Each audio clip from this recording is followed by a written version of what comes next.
good. Quite a conversation. Having a conversation. Oh, I thought you were gonna zoom in from your... I am gonna zoom in from right here. But this is just so like, Marina, like half of her transcript didn't save. Oh. And so I'm like, Yeah. um, Because you can afford to zoom too. I am. I'm gonna try and do that. I Okay, didn't what? think about that possibility. I wonder if we're supposed to submit after this. She has a whole thing that we need to write up. Hopefully my Wi-Fi isn't down. Hey.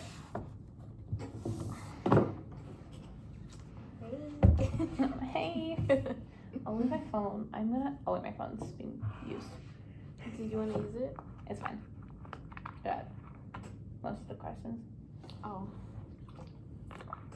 I was just gonna have the questions popped up, but we got both of yours and we have them written up there, so Yeah. it'll be fine. I think I want to dye my hair like a dark brown, like a chocolatey brown for the fall. I was thinking about that or getting it re-dyed. I just made an appointment. I think I'm just gonna get it recolored to light again. But I've been thinking, because once you go dark, it's really hard to get back to going light. So I feel like I need to make a solid decision. I get that. Yeah, we should just box dye our hair. That can be really bad. No. Hello. Can you hear us? Hello. Oh, I think I gotta turn you up a little bit. Yeah, I'll do the same. Oh. Okay, I am going to try and record this just because for our assignment. Request host to start cloud recording. Okay. Thank you for your patience. Give me just a moment. Screen record too. Yeah, that's what I'm gonna do. Stop that right there. Oh, there we go. It was hiding from me. Perfect. Hello. Thank you so much for taking the time to sit and meet with us today. I'm Abby. I'm the person who's been emailing you. And these are my peers. Hello, I'm Razan. And I'm Brienne. I think we're all like third year. Yeah, Yeah. we're all third year civil engineering students. Sorry, and the lady that's on your left? Razan. Yes, Razan? Lizette? Oh, it's with an R. Razan. Oh, Rizan. Yes. Okay, perfect. Okay. My understanding is you have 5 tough structural questions. Yes. Very difficult. Yes. What is a leeward wall? No. I'm Eric, by the way. So Nice to meet you. Nice to meet you, Eric. Again, thank you so much for just sitting and talking with us. We really, really just appreciate it. sure. So I think our first question for you is just like, what was your academic / career path to get you to where you are today? Where do you want to start? When I was in 4th grade? Just kidding. Do you start at the very If it makes beginning? sense. So I went to the University of Idaho, and for electives, I took structural design, so steel, timber, concrete. And I also took water resources. So those were kind of my 2 mainstays because I didn't know which career I was really going to be in, structural or civil, right? So those were the 2 that I picked. As it turns out, I'm doing a little of both, and probably about 50-50, insofar as the work that we do. So. Awesome, yeah. What made you decide structural engineering specifically? Well, as you look in the pamphlet and you're looking at classes to take for electives, it was that or take, construction, what's the a critical path, a CPS, those were classes that I did not take. We had extra soils class. I did not take those. They had extra transportation. I didn't take those. So it kind of became a process of elimination, and structural just kind of intrigued me. And also I think I showed some promise in those classes. Like I liked them, you know what I mean? So, and I did well. And so I think that's also part of it. Mm. So. Was it So do you have, like, education-wise, do you have just your bachelor, or do you have your bachelor's and master's? I have just a bachelor's, yes. Bachelor's. And after I graduated, after 4 years, I went to Southern California, where applied my trade, and in school they just give you all these tools. I know it's a term that they said that to us in school. You're just going to have all these tools, then you have to go use them, and people have to help you use them. I never understood that. It took about 3 years to really grasp that idea. You know what I mean? And so really school doesn't have time to teach you all the nuances. And so, but they're giving you the rudiments and the theory, and you're just continuing to apply that theory to every problem, right? You go back and reread your book. If it's a steel problem, you get the steel book out. If it's a wood problem, you get the wood book out. You see what I mean? And you're applying the theory that's in there to the problem that you have, so that you can help solve it, or come up with an answer. Yeah, that's one thing they say a lot. It's like, oh, just put this in your toolbox. Yeah, and it's really true. And truly, I will tell you, your toolbox is probably only going to be about a fifth filled when you leave school.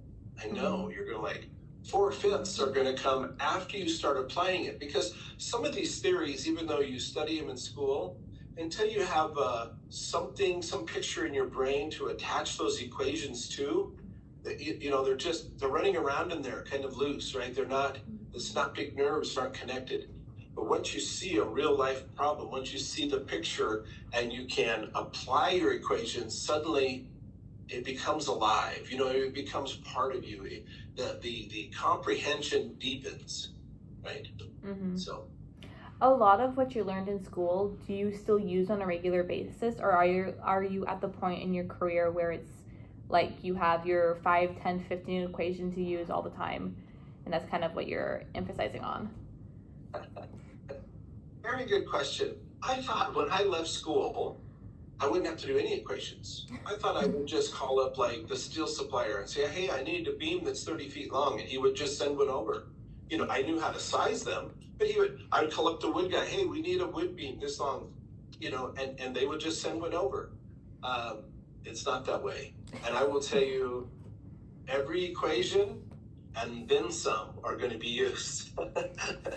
So that's part of why, your toolbox is only a fifth filled, because some of them you don't quite remember. Sure, you had an intense study, but if it didn't have a memory to attach to, it's still floating in there, and it's hard to recall it.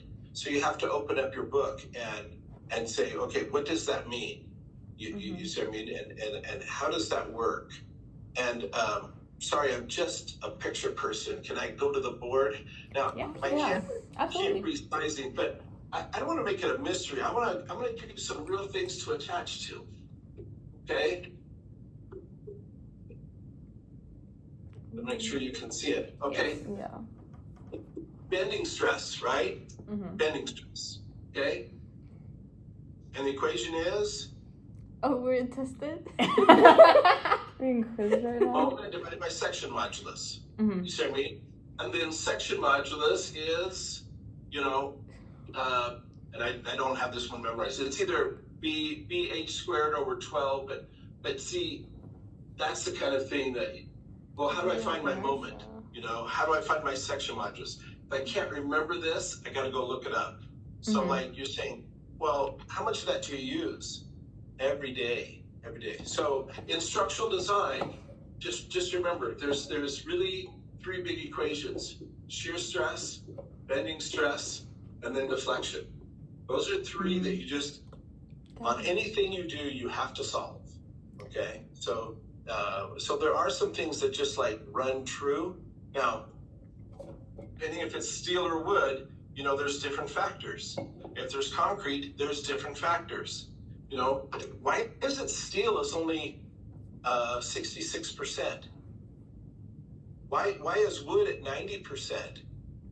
Why is concrete at, let's see, what's the value of concrete? 0.85. Why is it at 85%? You see, why are there factors? You see, you will look deeper into that problem, because in order to solve these, you're going to have to look at my problem, go back to the theory, look at the equations, and say, what can I adjust to make it fit? Is it length? Is it load? Is it the material I'm using? You see what I mean? So it's I call it's an all hands on deck. Okay. Now you may say, I don't remember any of those, right? You know, is there anyone that's going to raise their hand that says, wait, bending stress, shear stress, deflection, right? You know what I mean? Mm-hmm. You don't have to memorize it because you don't have a memory that it's hooked to. But if you do, then it gets easier. Okay. Then you can start remembering some of your equations. That's why I say your toolbox is only a fifth filled. Okay, because you're going to go look at these equations depending on the loading diagram of the structural member. You're going to apply it to what you're looking at, and you're going to start doing that over and over and over. Open the book, look at the theory, see how to apply it. Okay, open the book, look at the theory, see how to apply it. And after a while, you'll start going, hey, I don't have to open my book so much. Mm-hmm. But one of the best books that I have is an EIT book, which has all the equations in it for every subject. So it's a quick, easy reference manual. And so I will tell you again, you're going to use some of the equations and even more, right? You're going to say, well, I've never done anything like this. And so you're going to go look for a theory. Is there somebody that's already modeled that? Yes, there is. Let's go explore that one. Mm-hmm. You see what I mean? Yeah. EIT is engineers in training? Yes. Sorry. Yes. Oh, thanks for the clarification. Yeah. So after graduation, you have to do 4 years of, depending on where you're at, 4 years of internship or engineering training, and then you take your fundamentals exam, right? And so that's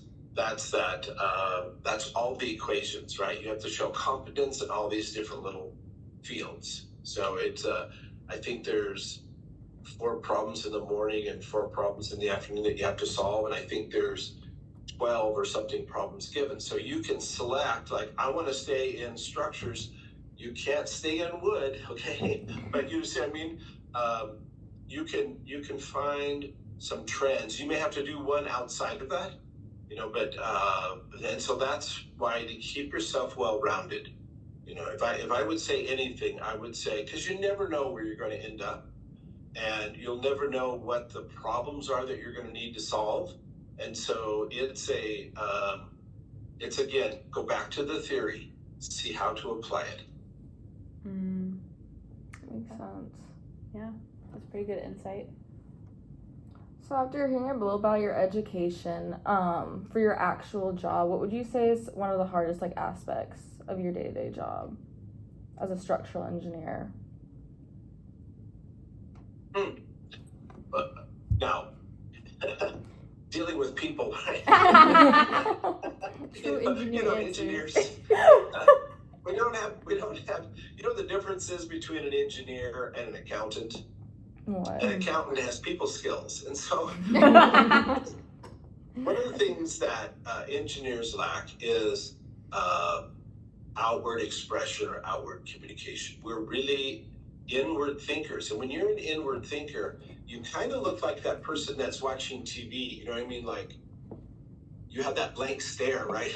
It's because the information is coming in because you have so much information you need to process that it's tough to bring it back out. And then talk about it in a way that you don't use engineering jargon, right? Mm-hmm. And what I mean by that, engineering has its own set of words, just like any language, right? Mm-hmm. And if you're talking in one language and you want to translate to another, it doesn't always translate straight across. You know what I mean? Yeah. It has the same connotation, but the words that we use are kind of different. So, where are you at in school? Are you a junior, seniors? Yeah, we're just starting our junior year. Okay. Have you studied torsional warping? We've started some torsion a little bit. Okay, Yeah. but there's a word, right? I mean, it seems like a simple word. You guys would throw it around every day, talk to each other, you know what I mean? But then to talk to the public, it's a torsion problem. Well, what's that? You know, how do we fix it? You see what I mean? So we Yeah. use a lot of terms in engineering that now you have to translate so that people can understand. Okay, so you may say, hey, it's a torsion problem, but when you load the beam on top, okay, uniformly loaded, it wants to bend out of plane. It wants to have a torsion effect, okay? And that was studied by a gentleman called Saint Venant. And so we call it Saint Venant torsional warping, right? So you see, we're expressing what the term is that we use. We're explaining to the everyday people what it is and what the issues are with it in a way that they can go, hey, I kind of get that. You know what I mean? And you may say, well, did you ever walk on a wooden fence that was just boards? You know, where you had like a 1x8 that was between posts, and if you sorry, this is me. But as you walk on the board, it would quiver, and as you get towards the center, and so typically as kids you would fall off, right? And that was the whole game. Well, why did the board quiver? Saint Venant torsional warping. So you would use an example like that to, hey, remember when you were kids and you walked on a board fence and the board was moving around when you got to the middle between posts? And it was a little game that we played as kids. Well, that's a failure mode of wood. And so that's when we have to study, right? We have to make sure that our allowable is greater than the actual, right? That's all structural is, right? I have a load. I need something that has an allowable higher than that actual load. It's all capacity and demand. Yep. I know. I remember we have a thing here in our town called Engineers Week, where we have a bunch of engineers go to a bunch of schools, just local schools. And my aunt's a teacher, and I was talking to her, and she had engineers come into her fourth grade classroom, and they just really struggled to communicate what they did in a way that made fourth graders could understand. And so I think you're super right in that the whole engineering jargon and translating it is just incredibly, it's like our brain is just not used to translating, which I was talking to a buddy of mine. I think that's where project managers, from what I understand they do, come into play. Oh yeah. As translating between the introverted engineers and the hands-on people. But yeah. Do you have just like a favorite type of project you enjoy working on? Structural wise? Or structural or in general in engineering, either or. Oh,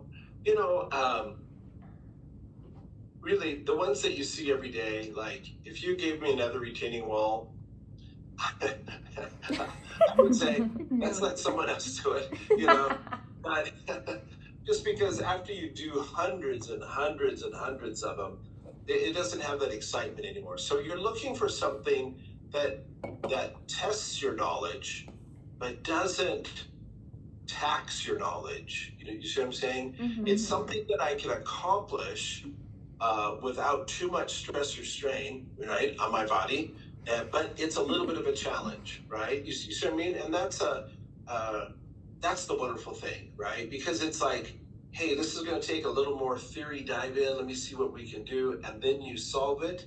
You know what I mean? Those are the kind that make me giggle now. So the basic ones, or not the basic ones, but the ones you do on repeat. Yeah, so like I designed a set of spiral stairs in the U.S. Capitol. It's 3 stories, and one for the Senate, one for the House. And you'll see the CNN senators walk down on it, because that's where CNN sets up their cameras. Most of the other CBS as well. They're coming out of meetings, so they're coming down the stairs. Now, these were 10 by 10 by ½ inch thick steel tubes bent in a spiral. Okay, that's all that holds it up. 2 of them, one on each side, and it's 10 feet wide.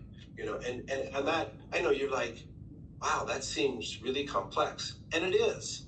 But you find a way to break it down into the small components that you can then analyze. And I think that's what I'm talking about when I say, hey, you want to stretch yourself a little bit, but not too far. You want to be able to break it down into its smaller components and do it successfully. So. It's kind of like making it bite-sized, so it's not as intimidating. Yeah, like we call it baby steps, right? We can all get there if we just take one step at a time. Try to leap into it, right? And it becomes very difficult. Overwhelming, yeah. Yeah, I'm sure you feel that in school, right? Yeah. You go into class, and I can remember there was days that it's like, boy, I just don't know if I'm going to grasp all this stuff. I got to go back. I got to reread the book. I got to reread my notes. I got to do the example problems. I got to see if I can grasp it. But we have no memories. And I think, and I don't know how school is now with the professors, but what I see was a trend of non-practicing professors teaching school. And so to bring out real world problems so that you can say, hey, I can see that, right? Because the one thing that engineers have that most people don't is spatial relations, okay? So we try to compute everything into a picture, as you can see the wall behind me. As I say, we want to talk in pictures, and that's why we do plans. We talk in pictures. And so you have to find a way to translate that to be able to grasp it. So yeah, that makes sense. That doesn't make sense. I think, honestly, one of my favorite professors right now is someone, it's his first semester teaching here, and he's an industry hire for surveying. And he's taking us out. Yeah, he takes us out and has us do all the hands-on stuff, and is just very relatable for what he does. Looking at the time, we're coming up on our 20 minutes. We would love to keep talking with you if you have just time, but we would want to be respectful of the time that you have. I actually blocked out half an hour. What I would like, perfect. Tell me, I would like each of you to answer this. Unless you have any more questions? We have a couple, but we are open to answering go questions. ahead. No, let's get your work done, then we'll go on. Well, you kind of talked about this, but our kind of we have one wrap-up question for the very end, but one thing we would love to hear from you is just sort of your favorite project you've worked on / a dream project you would like to work on. Really, I think I've done some really unique projects, right? I designed a structural system for an artist that had 20-foot tall, 25-foot tall eagles, and there was 2 of them like this, so they had the wingspans out, right? So it's 25 feet tall. So I had to do a structural system inside that, and we were there with the artist, and they were mocking up or making the size of the beams and then putting plywood over it so we could see how thick or how heavy, the dimensions were. And he was like, no, that's too wide. I have to make it thinner, or it has to be wider. And he's giving me all these architectural criteria, which really is super relatable to when you design a building. Because architect's going to give you a plan. He's going to say, make it stand up. You're going to come up with a system, and he's going to say, wait, I can't have that one stick through the ceiling. I can't have that stick through the wall. I can't put that big a bracket in here. And you got to go find another solution. So this is really where art met engineering, and it was super unique, really super unique. That would be a fun project. Honestly, that sounds so fun. Yeah, that seems like a very challenging, very unique structure. Yeah. Well, the kind of projects really that you say, what else would you like to go do? It's just trying to find the biggest bang for the buck, right? The thing that's really happening in engineering is we're now becoming much more environmental sensitive, okay, which is a good thing. We have needed that for quite a while. We have to design our systems in nature, okay, particularly when we're talking about parking lots, roadways, and drainage, right?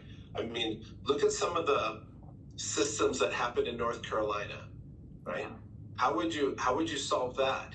Now, we don't design for the extreme cases, but we do need to find a way to deal with nature. Now, if if I design that and I use what has typically been used, the 3-inch rainstorm, and they get 12 inches, I mean, there isn't anything to do, right? I mean, it's going to fail.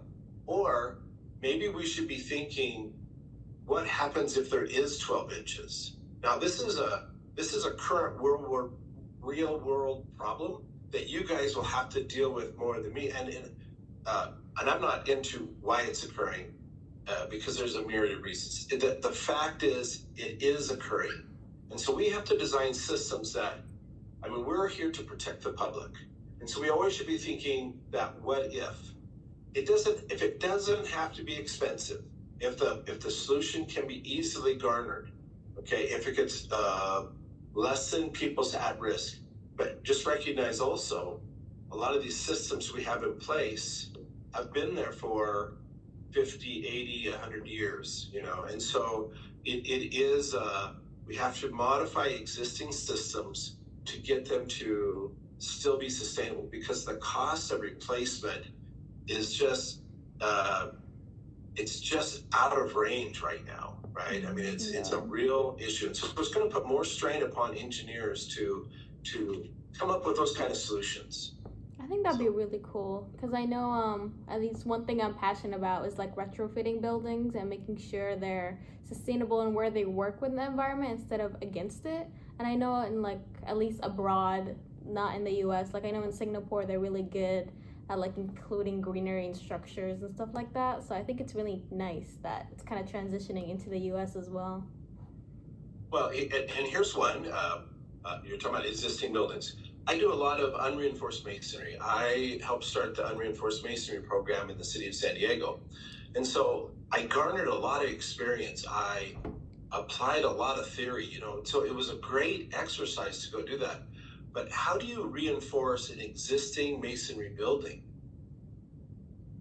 Right? Yeah. Now, they currently have a product that's a flat piece of wire, 1/8 of an inch, and they bend it in a spiral with serrated edges on it. You simply grind out the mortar joint, put it back in with some special mortar. And the thing is, if it was built with lime mortar and old brick, you have to match that. You can't use cement products. So, but putting a net on it, just like we go fishing, right? And we have a net, look how much weight that can hold, because we spread the stresses out. Engineers sometimes always think, group it together, make it a beam. Group it together, make it a beam. Sometimes you got to think, what if I spread it out? You know, what if and masonry is one of those. Now, that concept all over the world, right? So, That's pretty cool. Yeah. I think really interesting. I think that's kind of our questions for you. What was it that you wanted to ask us? Okay, I would just like each of you to individually say, what is the thing that you struggle right now in any of your classes in the engineering field? Like, what is our main topic to grasp? Yeah. Or Yeah. Like, I really have an issue in surveying. I really have an issue in transportation class. I really have an issue in, right? I mean, which one seems to be the, wish I had a little more oomph in that? You see what I mean? Which one would you say? Oh, for me, I know it's structural, but I'm working on it, because I know I can solve the problems, but I know it's really valuable to understand what it is that I'm solving for, and I think that's kind of the thing I'm having difficulty with. It's kind of like, what does this number mean? Like, what does it mean to have this much versus that much? Yeah. I think for me, it's probably fluid mechanics, just because that topic does not pull on my heartstrings. I'm not very passionate about it. I really enjoy geotech and surveying and structural, like those classes. Like, I want to pursue a career in specifically structural engineering. And so just those geotech and surveying and structural, I can see myself doing this and applying it in my everyday life. But fluid mechanics is just like, oh, okay. I mean, I know it will be applicable to my to designing buildings, but it's just not something I'm passionate about. Yeah, I agree with that. I was going to say fluid mechanics too, because we're all taking it right now. And I just feel like with all the other classes, I feel like there's a lot of real world applications, so I have more interest in it. But fluid mechanics, I feel like I can't really like apply that to my real life as much. So it's harder to like find interest in it. Mm-hmm. You know what I mean? Now, I'm going to leave you with the challenge, right? Find that issue of what kind of memories you have in the class that you think you're struggling with. You see what I mean? Because it's trying to create a memory that I can hook the equation to. That the brain is a very unique thing, and get that to fire those synaptic nerves. I always felt when I went I got to college, take all the math you ever learned, throw it away. Now, and then go do, oh my goodness, what's calculus? It didn't have any math in it. But it took a long time for me to finally translate that, it's just sine and cosine, and those relate to each other, and 1 minus 1 is the other. And it's like, but before that, it was just like, because there was nothing I could attach it to. You see what I mean? Mm-hmm. And so those are the classes. And if you do just spend a little time on what is it? Now, maybe it's, I need to go create some memories. So fluid dynamics is it. Maybe it's just take a plastic jug, fill it with water, poke a hole in the bottom, and just guess how long you think it will drain, right? I know you're like, well, that seems strange. But you're creating a memory that now your fluid dynamics, it doesn't have to be exactly what you're thinking about, but you have a memory that you can start attaching equations to. So it's easier on retaining. If you say, hey, it's kind of a structural thing, one of the things I do in a class is I bring everybody a wood skewer, right? I mean, they're about that long. And I say, how many ways can you break this? How many ways can you break this wood skewer? And I know, so I know we're gonna leave you. There's like 15 different ways. Oh, and I was gonna say 3. I can only think of 3 too. Those have values in the wood book, but it's like suddenly now they can start seeing it. They can start feeling it. You know what I mean? It creates that visual memory of, I was trying to break it. I was trying to shear it. I was trying to bend it. I was trying to twist it. I was trying to use it as a column, you see? And so, and if you then go back and look in the book, you'll see all the values that are listed in the tables are associated with every way you tried to break that wood skewer. So, but that's a memory that will help you remember those. You see what I mean? Mm-hmm. So, anyway. And now that you're saying this, I'm having all these different memories come to pass. Where like I was like hiking recently, and I was like, the void ratio, this dirt seems very compact. Seems like that has low void ratio and stuff like that, and that is very low water content and stuff like that. Low saturation of the soil. Just apply it. Yeah. No, it's been pretty fun. Well, before we leave, I think I have one more question for you. Is there just anything else you wish you had said to us, or something we had asked about before we leave? Or something you'd want us to know, just that we didn't ask about? Words of wisdom. I'll just tell you, it isn't about finding the right answer. It isn't. I know they drill that into you, find the right answer. It's about changing the variables, rerunning the equation, and see what number comes up. Change a variable, rerun the number, and see what comes up. I think we sometimes, in school, it's all about find the answer, because there you're trying to see that you understand the theory, that you can plug the variables into this equation and get an answer that's easy to check, right?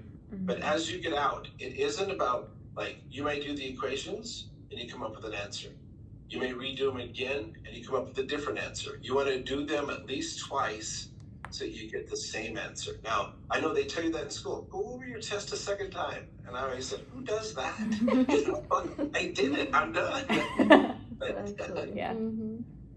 But it's, I think if there was anything, it's don't focus on the answer. Focus on the understanding of why I'm trying to get that answer.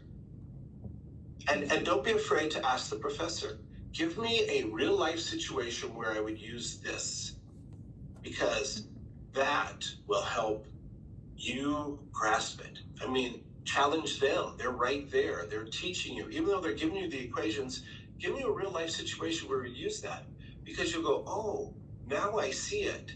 Because we're such visual people, that's what allows you to work in this, you get a degree in this. So, challenge them to help create your memories that you can. And you may say, I hear your example, but give me another one, because that's not one I really understand. You see what I mean? I can't picture what you're talking about.